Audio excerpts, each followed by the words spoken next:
lot of people have events in their life that make them kind of sit up and go, something has to change. I'm not just going to be sleepwalking through my life. And mine was, my mum died. And really that for me was a wake-up call, because she was only 69.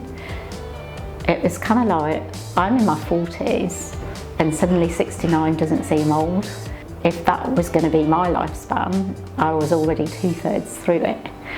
And I just could not imagine wasting it doing something that I didn't care about but just paid the bills. So I worked in a bank, I worked in technology, I got training, I got paid well, but it was totally soulless. I had a very good friend that I worked with, and she had kind of made the same decisions that I was making but a year or two before, and she was already studying at CNM. So I had the benefit of being able to ask someone directly, did they feel that it was a worthwhile thing to do?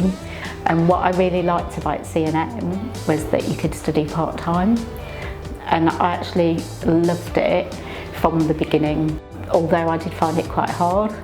But again, that was quite a good thing, because it was a diploma, but actually the quality of teaching for something that is at a diploma level is amazingly good.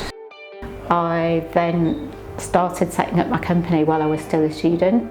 I'm so hungry for new information, and it's out there in abundance, and the science around genomics is just going to go on and on and on, discovering more things. So there's an infinite amount of